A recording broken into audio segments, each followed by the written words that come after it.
আমি বলেছি কে কে জানে না আমি প্রার্থী, আমি ঘোষণাই করে দিয়েছি আমি প্রার্থী। লোক অনেক সময় খেয়াল করে না, জোশের সময় জোশে হোশ হারিয়ে যায়।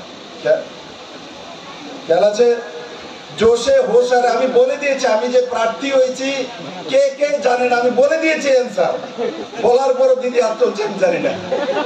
তার মানে দিদি আমার ভাষণ শুনতে শুনতে হয়তো বা ভাষণের মধ্যে ডুবে গেছে গা, আর নাইলে পুলামে একই করে তার মধ্যে ডুবে গেছে। আজকে মহিলা এমনি আসে না। যদি অন্য কোনো আমার মিডিয়ার বন্ধুরা আছে তাদেরকে বলি, আপনারা কোনোদিন দেখেছেন কোন পার্টির মধ্যে এত বড় মাত্রায় শুধু বরযাত্রাতে এত মহিলা এসছে? আমি আজ পর্যন্ত দেখিনি কোনো পার্টিতে কোনোদিন হয়নি মেরে মিত্র। তার কারণ কি?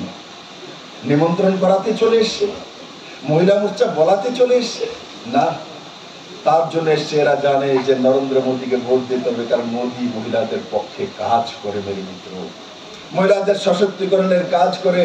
এই বিপ্লব দেব যখন ত্রিপুরাতে এসেছিল তখন মাত্র ৬,০০০ সেলফ হেল্প গ্রুপ মহিলাদের ছিল, আর তার মধ্যে ৪৬,০০০ মহিলা কাজ করত। আজ আমি গর্ব করি, আজকে ভারতীয় জনতা পার্টির সরকার, আমিও মুখ্যমন্ত্রী ছিলাম, এখন মানিক বাবু আছে, ত্রিপুরাতে ৬০,০০০ ৬৬,০০০ থেকে ৬০,০০০ সেলফ হেল্প গ্রুপ আমরা তৈরি করেছি, আর তার মধ্যে প্রায় ৪ লাখ মহিলা কাজ করে। তার ব্যবস্থা ভারতীয় জনতা পার্টির সরকার করেছে।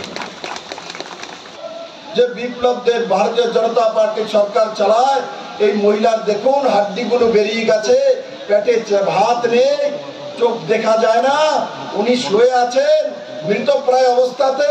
7 দিন যাবত খাদ্য নাই, বস্ত্র নাই, অন্ন নাই, সব শেষ হয়ে গেছে, না খেয়ে মরে যেতেছে।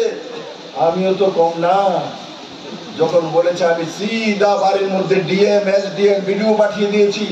ওই বাড়িতে গিয়ে দেখে মহিলার ঘরের মধ্যে 20 কিলো চাউল আছে, অন্তোদয়ের কার্ড আছে, মহিলার কাছে টাকা আছে, আর মহিলার শরীর খারাপ তার জন্য হয়েছে আজ থেকে 1 বছর, ওই সময় থেকে 1 বছর আগে ওনার প্যারালাইসিস হয়েছে, তার জন্য উনি অসুস্থ হয়ে ঘরে আছেন।